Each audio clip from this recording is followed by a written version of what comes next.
Hello, my name is Christopher John Payne, and what I've been doing over the last 20 years is helping people to create the life of their dreams.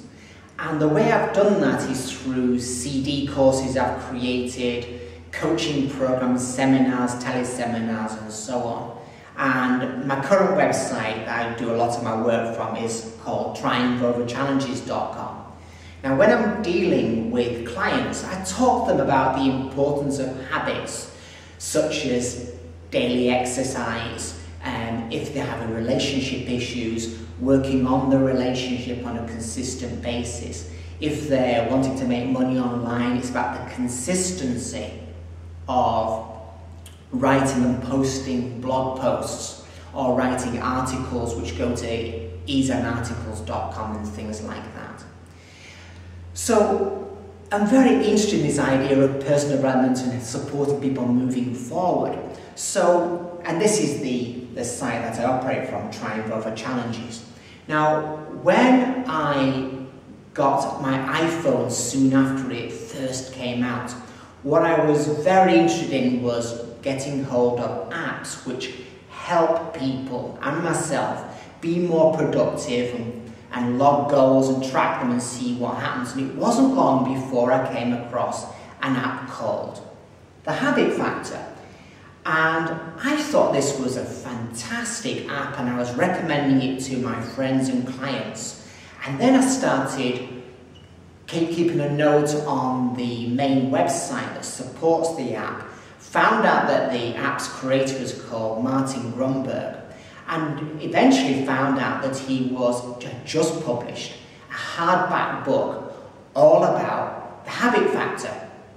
And I thought, well, I know a fair amount about habits, and there's something I can learn from the idea, so I decided to order the book from Amazon. Now, I live in Abu Dhabi, which is one of the United Arab Emirates. So Abu Dhabi itself is about an hour from Dubai. I'm sure you've heard of Dubai.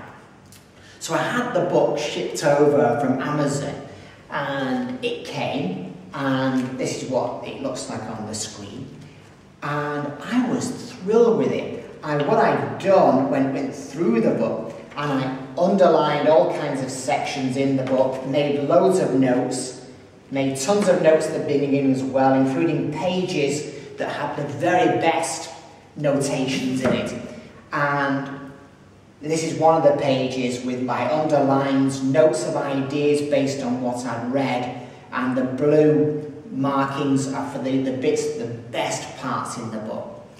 So I really pulled this book to pieces and dissected it and thought it just amazing. There were insights in this book which I'd never considered before in terms of the importance of habits, and this idea which I hadn't really got, that what happens if we set goals, and I've set hundreds of goals over the years, is if we don't watch out, we can get pretty swamped with goals when we start to break a goal down into 50 steps and think, my God, where do I start?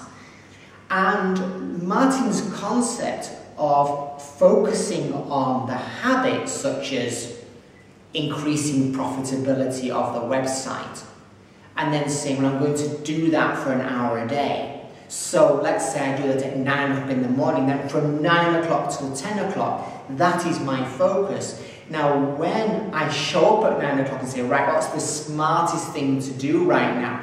I just get on and do it.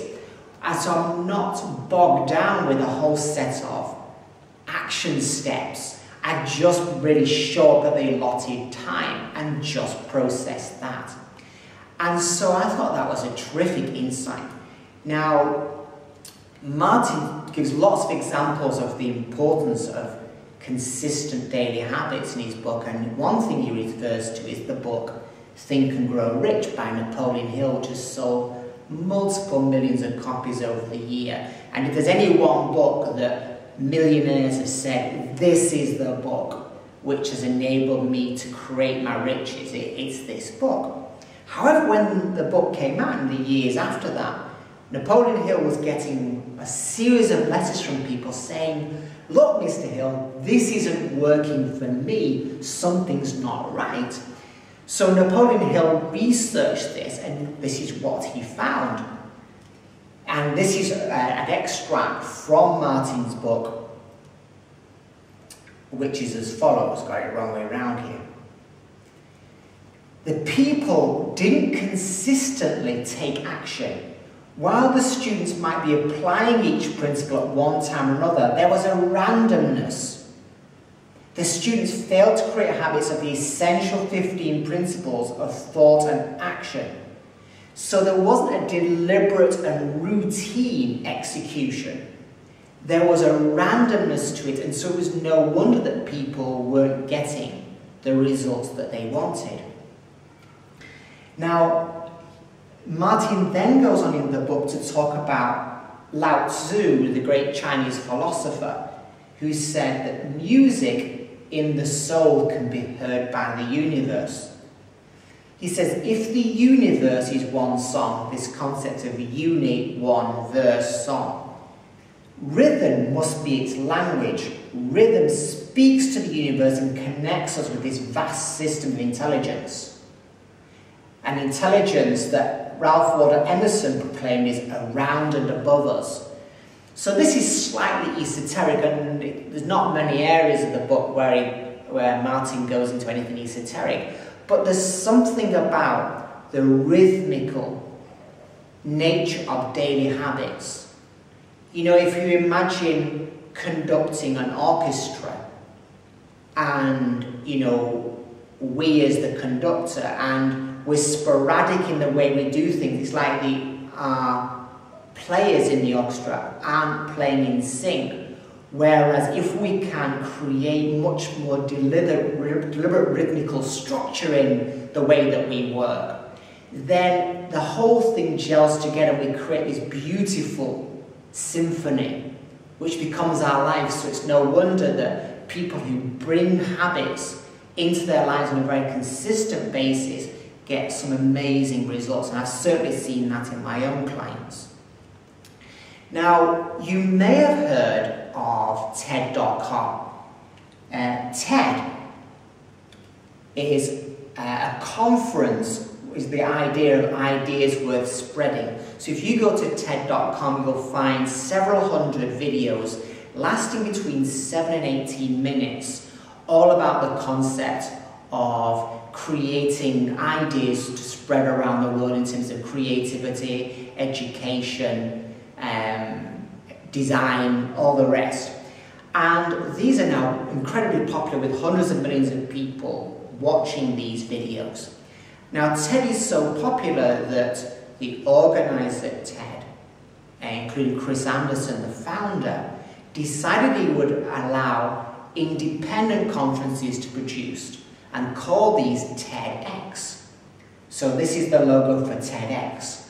And at the beginning of 2011, a friend and I decided to create a TEDx conference in our town in Abu Dhabi. And our town is called Al Ain. So it was called TEDx Al Ain.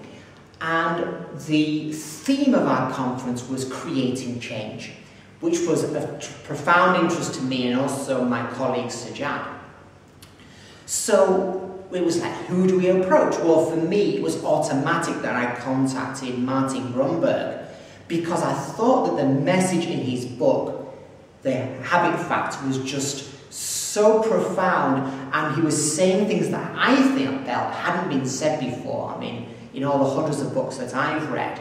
And I thought his message deserved to be out there. So I contacted Martin and said, would you come to our conference? We can't pay you, we're not allowed to pay you by the TEDx guide rules. But what we can do is pay for your expenses, and we can give you a platform, and we think there are going to be about 200, maybe 250 people at the most there. And we'd love you to be there to spread your message. We'll have live streaming so people around the world can watch your talk live. You can only talk for 18 minutes, but you'll always, be able to show people this TEDx video. And Martin true to his nature, which is what I expect, just said, I'm in. I just want to get my message out. I'm going to be away from my family for about a week, but it'll be worth it. So he decided to come over, and in May 2011, Martin flew into Abu Dhabi, jet-lagged, and gave a terrific performance and presentation. And this is Martin on stage with our logos behind. We didn't get 250 people there. 850 people came through the door. The auditorium was packed. We had more than 1,000 people at any one time going onto the live stream to watch the presentations that were on that day. And it was a terrific, very successful, Martin got tremendous feedback from the audience afterwards, people coming up and saying this is amazing and wanting to get hold of his book, not surprisingly. Now, what was interesting was that my children were there. These are my boys, Toby, age 12, and Felix, age 9. And I had been enthusing about this book, The Habit Factor, to Toby especially, and because he's now in secondary school, you know, there's so much more concentration on getting work done. He's also a member of a swimming team. And talking to him about the power of consistent daily habits. And it's the consistency that makes the difference. And, you know, like a dad enthusing about anything. And when Martin came over for TEDx LA, my boys and my wife were in the audience watching this, and Toby went up to Martin, was asking him various questions about habits, and Martin was thoughtful about this. I realised I got a close-up there of Toby. Very kindly gave Toby an inscribed copy of his book and wrote on it, "Toby, thanks so much, greatness lies ahead," which for me was very touching that he would do that. And Martin said to me afterwards that he saw something in Toby, that a real thirst for knowledge and for creating a life worth living, that he went out of his way to do this inscription in the book without being asked. So there's something about an individual that does that kind of things, and it comes from a place of generosity and thoughtfulness and just generosity. And I was very touched by that, and I think that kind of thoughtfulness and care for his audience is what has made him put so much effort into the Habit Factor book, which he said in the book is 2 years' work to create this book. You know, and based on consistent habits of writing every single day until the book was finished. So in all, I think The Habit Factor is a terrific book. I wholeheartedly recommend it to you. And not only should you go and get it, but buy it and scroll all over it, underline it in red, find the bits that really resonate with you and take some action. It's been a pleasure sharing this information with you, and I wish you all the best. Have a terrific rest of the day.